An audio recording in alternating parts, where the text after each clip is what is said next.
ഞാനതൊന്ന് വിശദീകരിച്ച് പറയാം. അൻവറിന്റെ ചില വാക്കുകളാണ്. അൻവർ ഇന്നിപ്പോൾ വാർത്താ സമ്മേളനത്തിൽ പറയുകയാണ്, എന്നെ പൊതുവെ വിശ്വസിക്കാൻ കൊള്ളാത്ത ആളാണ് എന്നൊരു നറേഷൻ എല്ലാവരും ഉണ്ടാക്കാൻ ശ്രമിക്കുന്നു. പക്ഷേ കോൺഗ്രസിന്റെ ഏറ്റവും പ്രധാനപ്പെട്ട നേതാവ് കെ സുധാകരൻ എന്നെ രഹസ്യമായി വന്ന് കണ്ടിട്ടുണ്ട്. ഞാനത് ആരോടും ഇതുവരെ പറഞ്ഞിട്ടില്ല, ഇനി ഞാനത് പറയാൻ ഉദ്ദേശിക്കുന്നുമില്ല.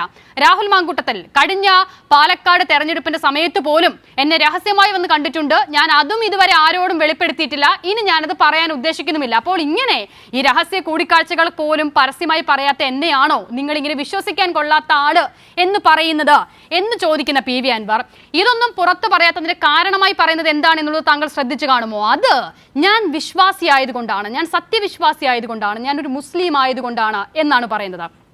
തൊട്ടടുത്ത ചെക്ക UDF വേണ്ടി മത്സരിക്കുന്ന ആര്യാടൻ ഷൗക്കത്ത്, പേരിൽ അദ്ദേഹം മുസ്ലിമാണ്, മുസ്ലിം മത സമൂഹത്തിനോടൊപ്പം നിൽക്കുന്നുവെന്ന് തോന്നിപ്പിക്കുന്നുവെങ്കിലും സിനിമ പോലും എടുത്ത് ആ സമൂഹത്തിനെതിരെ നിലപാടെടുത്തിട്ടുള്ള ആളാണ് ആര്യാടൻ ഷൗക്കത്ത്. അതുകൊണ്ട് ഒരിക്കലും അദ്ദേഹത്തിന് മുസ്ലിം വിഭാഗത്തിന്റെ പിന്തുണ കിട്ടില്ല.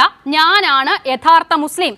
43% മുസ്ലിം വോട്ട്. തൊട്ടടുത്ത പക്ഷം, അതാണ് ഏറ്റവും തമാശ കേട്ടോ, M സ്വരാജ്, ഹിന്ദുവാണ് അദ്ദേഹം പേരുകൊണ്ട്. പക്ഷെ സ്വരാജ് ലിബറൽ നിലപാടൊക്കെ എടുക്കുന്നുവെന്ന് അൻവർ തന്നെ പറയുന്നുണ്ട്.